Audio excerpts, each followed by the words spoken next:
Hello everyone, welcome to my YouTube channel. Myself Nitesh और आज हम लोग 10th स्टैंडर्ड का फर्स्ट चैप्टर का ग्रेविटेशन का लेक्चर नंबर 4 कवर करेंगे। इस लेक्चर में हम लोग क्या पढ़ेंगे, फ्री फॉल क्या होता है, ग्रेविटेशनल पोटेंशियल क्या होता है और एक्सेप्ट वेलोसिटी के बारे में पढ़ने वाले हैं।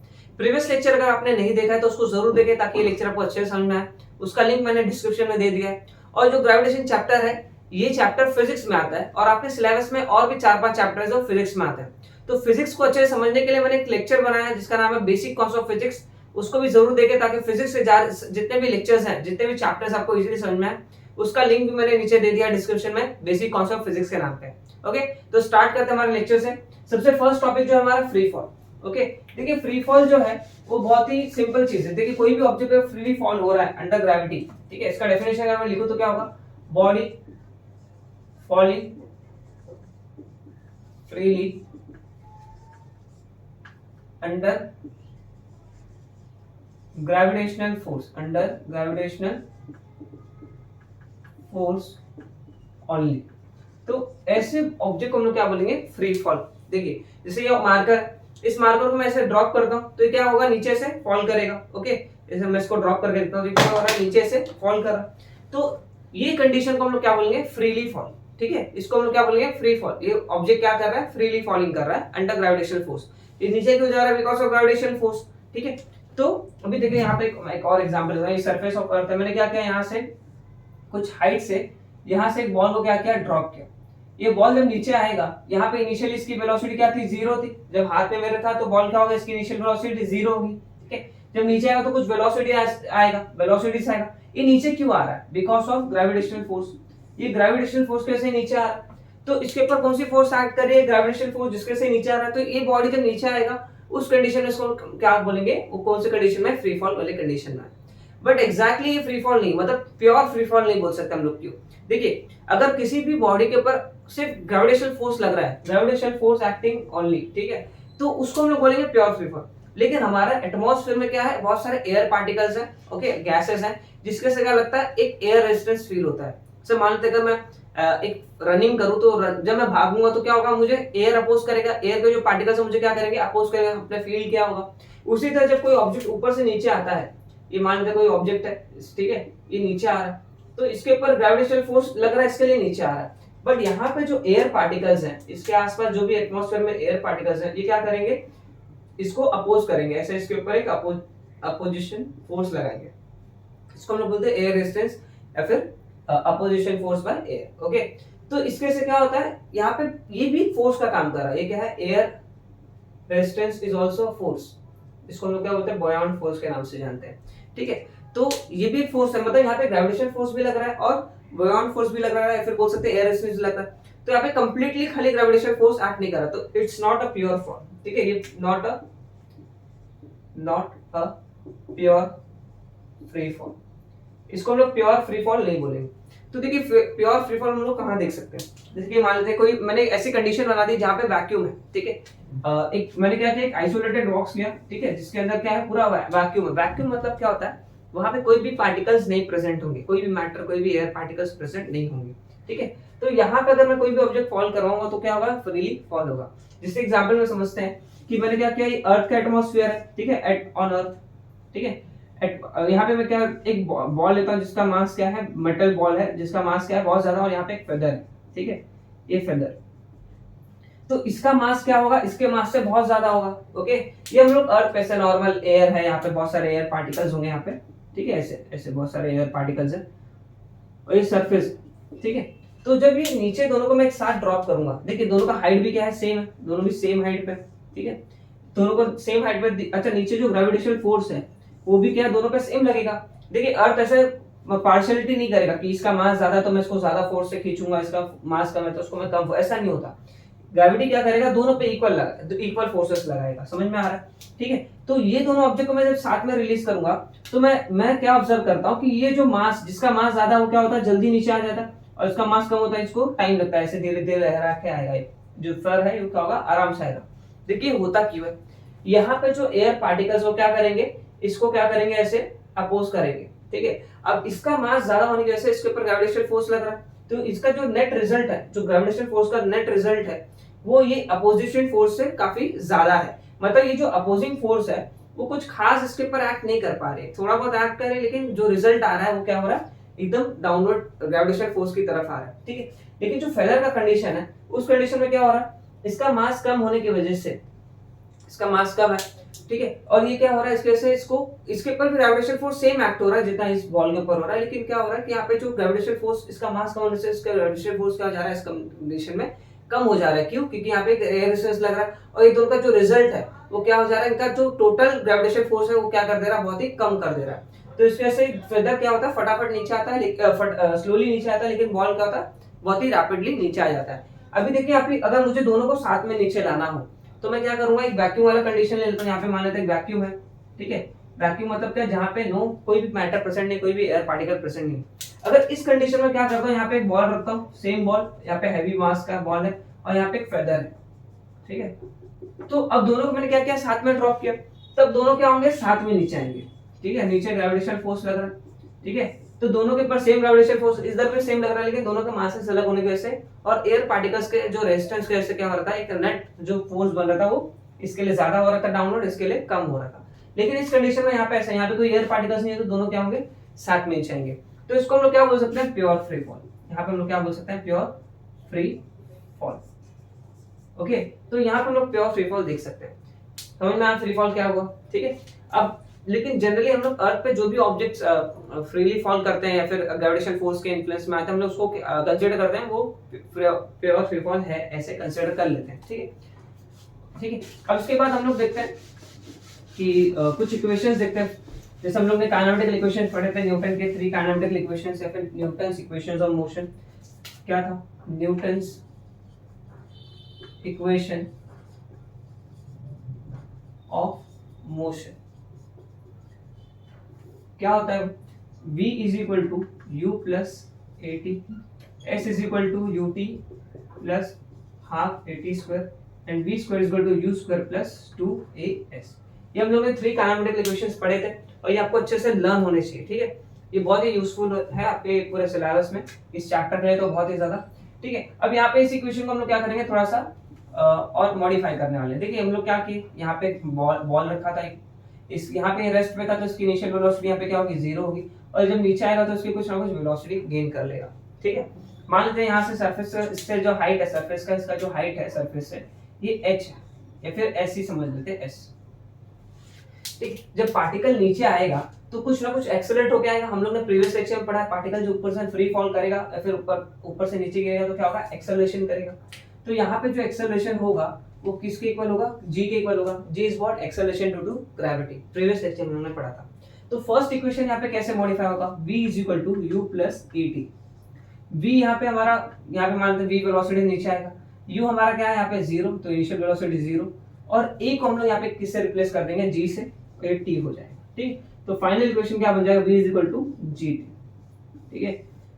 अगर मुझे एक्सेलरेशन ड्यू टू ग्रेविटी पता है और कितना टाइम में वो नीचे आ रहा है, तो मैं यहाँ पे इजीली इसका वेलोसिटी कैलकुलेट कर सकता हूँ, ठीक है। सेकंड इक्वेशन देखते हैं, s is equal to ut plus half at square. तो यहाँ पे मैं s तो एज इट इज रखूंगा, डिस्प्लेसमेंट है, डिस्टेंस है, u क्या है मेरा 0। अगर u 0 है तो 0 into t क्या हो जाएगा, 0, तो पूरा टर्म 0 हो जाएगा, प्लस हाफ a क्या है, equal to g t square, ठीक है। तो क्या हो जाएगा, s is equal to half gt square. तो अगेन मुझे अगर g की वैल्यू पता है और उसको कितना टाइम लग रहा है नीचे आने के लिए, तो अगेन मैं क्या निकाल सकता हूँ, उसका टोटल डिस्प्लेसमेंट कैलकुलेट कर सकता हूँ। ओके, अब देखो थर्ड इक्वेशन कैसा है। थर्ड इक्वेशन क्या है, v is equal to u square plus 2as।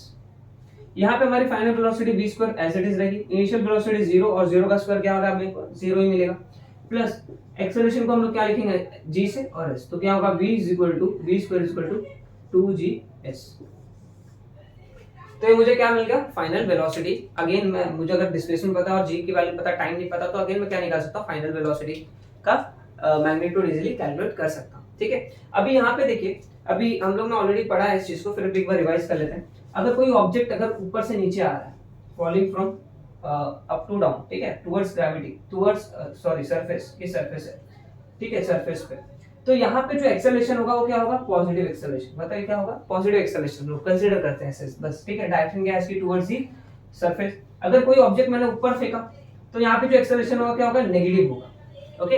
यहाँ पे जो एक्सेलरेशन क्या होगा, नेगेटिव में हम लोग कंसीडर करते हैं, बस ऐसा हमको पता होना चाहिए, ठीक है, opposite to the direction of gravitational force. Okay, तो अभी हमारा जो नेक्स्ट टॉपिक है वो पढ़ते हैं। ओके ओके, तो अभी हम लोग क्या पढ़ेंगे, ग्रेविटेशनल पोटेंशियल एनर्जी के बारे में पढ़ेंगे। देखिए हम लोग ने पोटेंशियल एनर्जी का बेसिकली हम लोग पोटेंशियल एनर्जी के बारे में पहले से जानते हैं। पोटेंशियल एनर्जी क्या होता है कि अभी मैं इसका डेफिनेशन लिखता हूं यहाँ पे पोटेंशियल एनर्जी का, तो क्या होगा यहाँ पे, energy stored in an object, energy stored in an object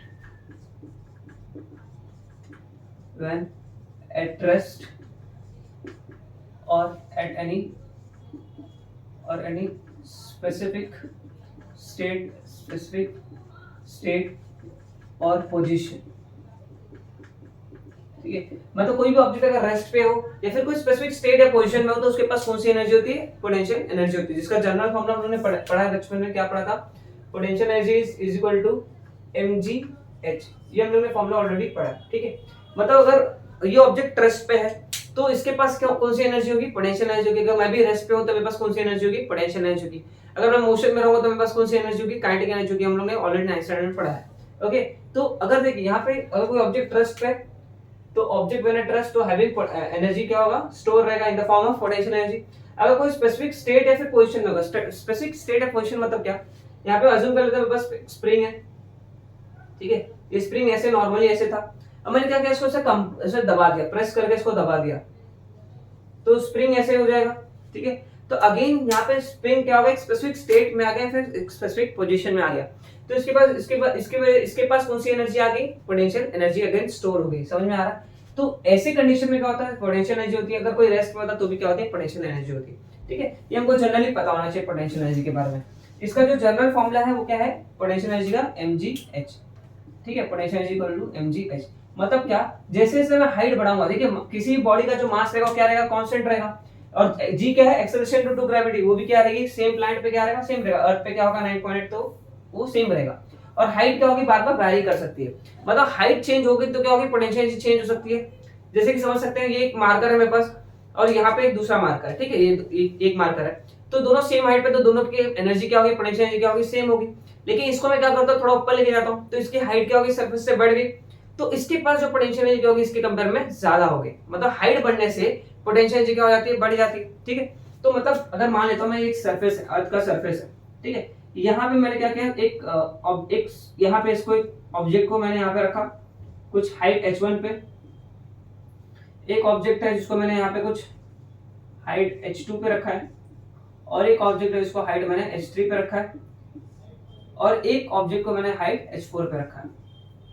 तो डेफिनेटली आप क्या बोलोगे, पोटेंशियल एनर्जी किसके पास ज्यादा होगी, इसके पास ज्यादा होगी, फिर इसके पास होगी, फिर इसके बाद, फिर इसके बाद, मतलब सबसे कम पोटेंशियल एनर्जी इसके पास होगी और सबसे ज्यादा इसके पास होगी, ठीक है।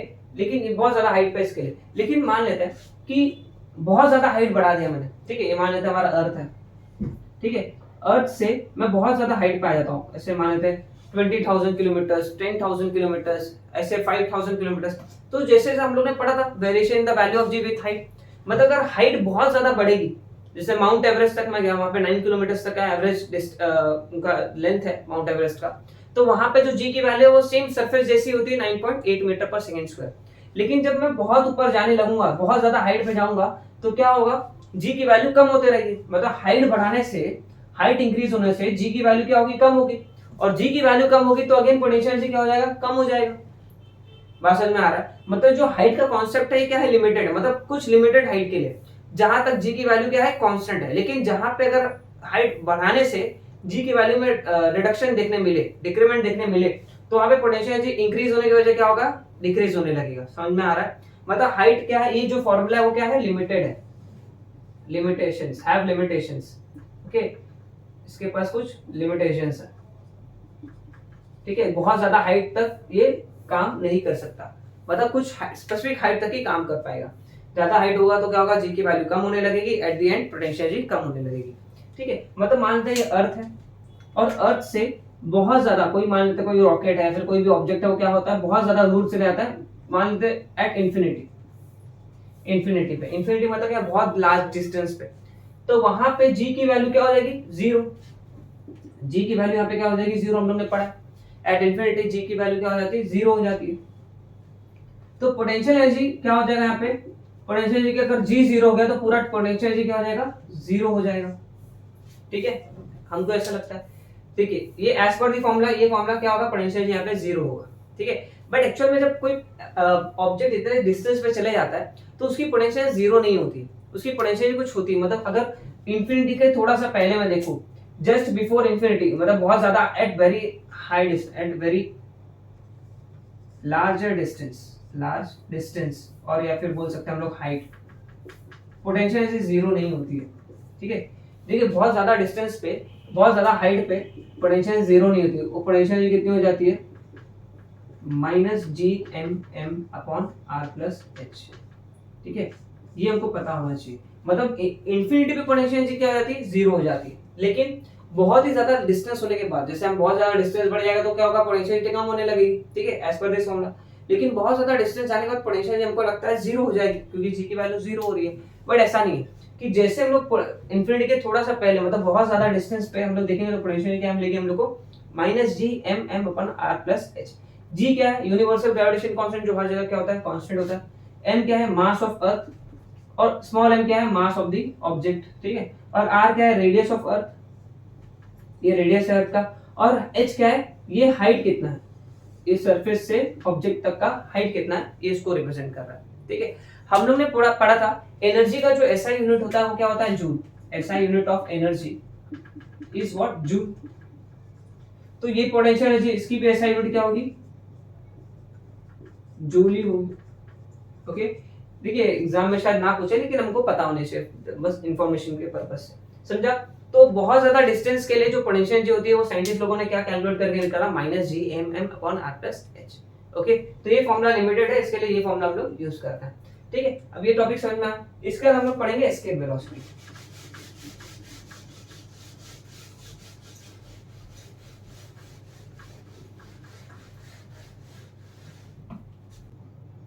ओके, एस्केप वेलोसिटी पढ़ते हैं। एस्केप वेलोसिटी क्या होता है, the minimum initial velocity required for an object to escape from earth gravitation field is defined as escape velocity. इसका मतलब समझते हैं, मान लेते हैं इस ऑब्जेक्ट को मुझे अर्थ के ग्रेविटेशन इन्फ्लुएंस के बाहर ले गया है। ठीक है, ये हमारा अर्थ है, मान लेते हैं इसका ये ग्रेविटेशन इन्फ्लुएंस है। ठीक है, इमेजिन कर लेते हैं हमारा यहाँ तक का ग्रेविटी का इन्फ्लुएंस है, यहाँ तक ग्रेविटेशन फोर्स इफेक्टिव है। तो मुझे अर्थ से इस ग्रेविटेशन फोर्स के बाहर लेके आना किस ऑब्जेक्ट, तो मुझे क्या करना पड़ेगा, इसको कंटिन्यू क्या करना पड़ेगा, कुछ इनिशियल वेलोसिटी प्रोवाइड करते रहना है। जैसे मान लेते हैं कि अगर मैं इस ऑब्जेक्ट को कुछ इनिशियल वेलोसिटी प्रोवाइड करूं और ये ऊपर जाएगा तो क्या होगा, उस टाइम बस नीचे आ जाएगा। ओके, तो मुझे अगर उसको अर्थ के ग्रेविटेशन फील्ड के बाहर लेके आना तो मुझे क्या करना पड़ेगा, इसको कंटिन्यू क्या करना पड़ेगा, इनिशियल वेलोसिटी प्रोवाइड करता रहना पड़ेगा, या फिर मुझे इतनी वेलोसिटी प्रोवाइड कर दूं ताकि क्या कर दे, अर्थ के ग्रेविटेशन इन्फ्लुएंस को क्रॉस कर जाए। तो ये जो इनिशियल वेलोसिटी जो मैं प्रोवाइड करने वाला, इसी को हम लोग क्या बोलते हैं, एस्केप वेलोसिटी बोलते हैं। अब देखिए ये हम लोग प्रूफ कैसे कर सकते हैं कि ये जो एस्केप वेलोसिटी है वो इनिशियल वेलोसिटी पे डिपेंड करता है।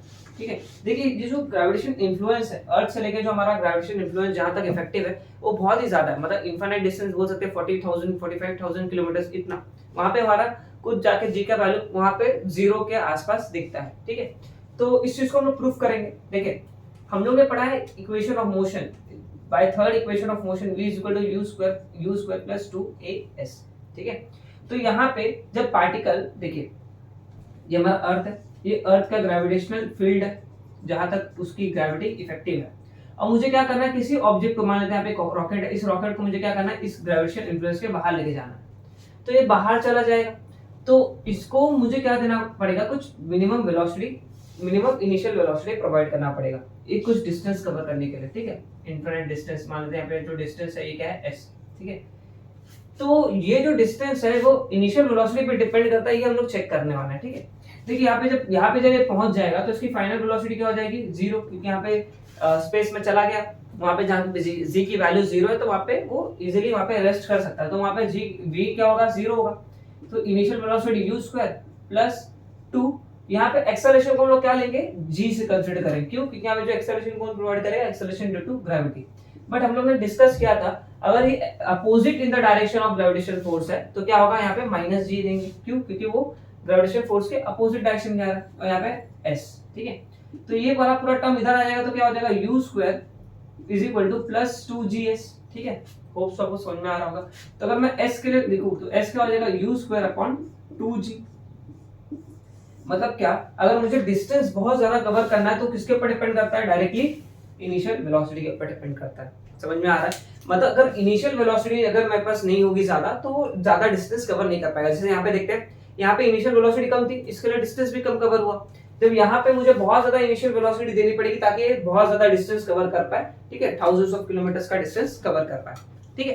तो बेसिकली समझ में आया, एस्केप वेलोसिटी किसके ऊपर डिपेंड करता है, इनिशियल वेलोसिटी के ऊपर। समझ में आया? मतलब मिनिमम में कितनी इनिशियल वेलोसिटी प्रोवाइड कर दूं ताकि वो क्या कर दे, अर्थ के ग्रेविटेशन इन्फ्लुएंस को क्रॉस कर दे, और तो उसी मिनिमम इनिशियल वेलोसिटी को हम लोग क्या बोलते हैं, एस्केप वेलोसिटी बोलते हैं, ठीक है। अब इसका हम लोग डेरिवेशन करते हैं, ठीक है। Escape derivation most of the times कभी-कभी बोर्ड्स में आ जाता है डिराइव करने के लिए, ओके। तो एस्केप वेलोसिटी का डेरिवेशन कर लेते हैं, कभी-कभी एग्जाम में आ जाता है, देखते हैं आप। तो ये मान लेते हमारा अर्थ है, ये इसका क्या है, ग्रेविटेशन इन्फ्लुएंस है, ग्रेविटेशन फोर्स का इन्फ्लुएंस, ठीक है, इसे कंसीडर कर लेते हैं, ठीक है। अब हम लोग यहाँ पे क्या यूज करेंगे, law of conservation of energy, उसको समझाता हूँ। पहले यहाँ पे देखते हैं कि मान लो मैंने क्या करता है, रॉकेट लॉन्च करता हूँ, ठीक है। यहाँ पे सरफेस पे, ये सरफेस हमारा अर्थ का, at surface, at earth surface. तो यहाँ पे जो रॉकेट के पास जो टोटल एनर्जी होगी, ठीक है, मानते हैं यहाँ पे जो टोटल एनर्जी वो क्या है, ऐसे टीई ऐसे लिखते हैं, वो किसके इक्वल होगी, kinetic energy plus potential energy. Total energy का फॉर्मूला क्या होता है, kinetic energy plus potential energy. यहाँ पे मान लेते हैं फर्स्ट पॉइंट, यहाँ पे फर्स्ट पॉइंट, यहाँ पे फर्स्ट पॉइंट। तो काइनेटिक एनर्जी कितनी होगी यहाँ पे, काइनेटिक एनर्जी होगी यहाँ पे हाफ एम। यहाँ पे काइनेटिक एनर्जी का फॉर्मूला क्या था, हाफ एम वी स्क्वायर। लेकिन यहाँ पे जो वेलोसिटी है वो कौन सी वेलोसिटी होगी, यू, मतलब इनिशियल वेलोसिटी जो क्या प्रोवाइड कर रहा है इसको, आउटर मोस्ट मतलब अर्थ के ग्रेविटेशन इन्फ्लुएंस को क्रॉस करने के लिए हेल्प कर रहा है। तो मैं क्या बोल सकता हूँ, जो इनिशियल वेलोसिटी है वही क्या है यहाँ पे, एस्केप वेलोसिटी। और एस्केप वेलोसिटी को कैसे लिखते हैं, v एस्केप से, ठीक है। तो यहाँ पे हम लोग वेलोसिटी की जगह क्या लिखेंगे, v escape velocity, half m v square. तो यहाँ पे पोटेंशियल एनर्जी कितनी होगी, ठीक है। पोटेंशियल का हम लोग ने फॉर्मूला पढ़ा था न्यू वाला, minus G M m upon are plus h. तो हम लोग वही फॉर्मूला यहाँ पे यूज करेंगे, minus G M m upon are plus h. But इस सरफेस पे हाइट क्या होगी, अप्रोक्सीमेटली 0 होगी, तो हम लोग h लिखने की जरूरत नहीं है, ठीक है। ये m क्या है, मास ऑफ द अर्थ, और ये स्मॉल m क्या है, मास ऑफ द रॉकेट, ठीक है। अब ये जब रॉकेट क्या करेगा, अर्थ की ग्रेविटेशन इन्फ्लुएंस को क्रॉस कर जाएगा, ठीक है, एट इंफिनिटी, ठीक है। अभी देखो ये बहुत ज्यादा डिस्टेंस कवर कर लिया और ये इंफिनिटी पे आ गया, ठीक है, एट इंफिनिटी, एट इंफिनिटी। तो ये इंफिनिटी पे जाके रुक जाएगा तो भी कुछ प्रॉब्लम नहीं, क्योंकि क्या कर चुका है, अभी अर्थ के ग्रेविटेशन इन्फ्लुएंस को क्रॉस कर चुका है, ठीक है। तो यहाँ पे इसकी टोटल एनर्जी कितनी होगी, एट इंफिनिटी टोटल एनर्जी मान लेते हैं 2 है, क्या होगी, kinetic energy plus potential energy at 2, ठीक है। फर्स्ट मतलब क्या, वो सरफेस पे, सेकंड मतलब क्या, वो इंफिनिटी पे। तो यहाँ पे रेस्ट पे आ गया काइनेटिक एनर्जी, सेकंड तो हाफ mv स्क्वायर। तो ये वेलोसिटी यहाँ पे क्या है, 0 है, क्योंकि वो रेस्ट पे आ गया, इंफिनिटी पे आ जाएगा, जाके रुक जाएगा रॉकेट, तो यहाँ पे क्या होगा, काइनेटिक एनर्जी 0 हो जाएगा। पोटेंशियल एनर्जी कितना होगा यहाँ पे, पोटेंशियल एनर्जी क्या होता है, minus G M m upon are plus h. लेकिन ये डिस्टेंस कितना है, इंफिनिटी, तो यहाँ पे मैं क्या लिखता हूँ, इंफिनिटी, और anything divided by infinity is 0, मतलब पोटेंशियल एनर्जी क्या है, 0 है, ठीक है। तो अभी यहाँ पे principle of conservation of energy क्या बोलता है, by principle of conservation of energy, ठीक है।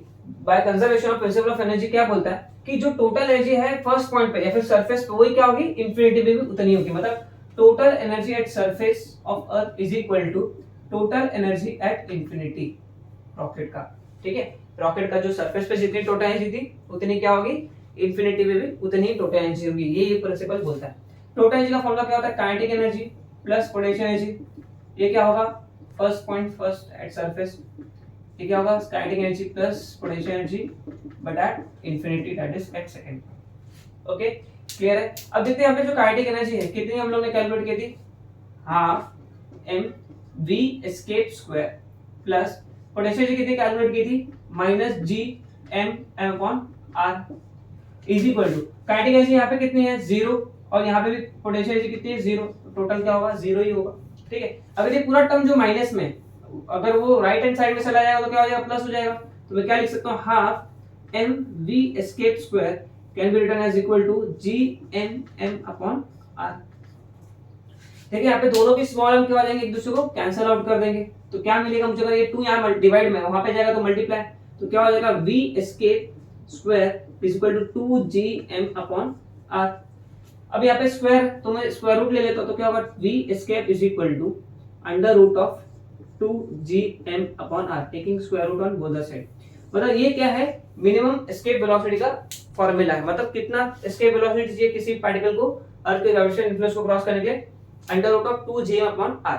ये अप्रोक्सीमेटली होता है approximately equal to 11.2 kilometre per second. Okay, तो किसी भी ऑब्जेक्ट को हम लोग ये मिनिमम एस्केप वेलोसिटी प्रोवाइड कर दें 11.2 किलोमीटर पर सेकंड, तो क्या कर सकता है, अर्थ के ग्रेविटेशनल इन्फ्लुएंस को क्रॉस कर जाएगा। ठीक है, अब देखिए इसके लिए एक और फॉर्मूला हम लोग डिराइव करते हैं यही फॉर्मूला के हेल्प से।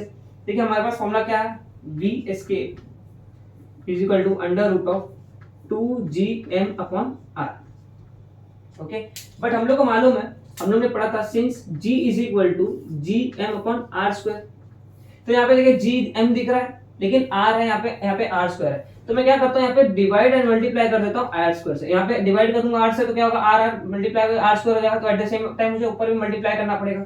तो यहाँ पे मैं क्या किया, यहाँ पे ऐसे डिवाइड किया और मल्टीप्लाई किया r से। ठीक है, multiply and dividing by r, तो यहाँ पे क्या हो जाएगा v escape is equal to 2r, मैंने क्या किया यहाँ पे सॉरी 2gm और यहाँ पे r मल्टीप्लाई हो जाएगा अपॉन r स्क्वायर क्या हो जाएगा r स्क्वायर हो जाएगा। ओके, ये जो पूरा टर्म है gm अपॉन r स्क्वायर, इसके जगह मैं क्या लिख सकता हूँ, g लिख सकता हूँ, gm अपॉन r स्क्वायर की जगह मैं क्या लिख सकता हूँ, g लिख सकता हूँ।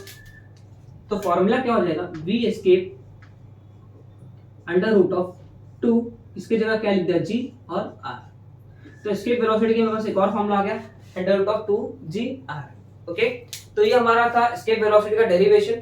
कभी कभी एग्जाम में पूछ लेता है 2 मार्क्स के लिए, और मोस्ट ऑफ द टाइम्स का डेफिनेशन और फॉर्मूलाज ही पूछे जाते हैं। ठीक है, इसके बेस पे न्यूमेरिकल्स आपको नहीं पूछे जाएंगे। ठीक है, तो अगर आपको कुछ इसमें डाउट आया होगा तो प्रीवियस जो भी लेक्चर्स हैं वापस से रिपीट करके देखो, आपको डेफिनेटली समझ में आएगा। Okay, thank you so much for watching. अभी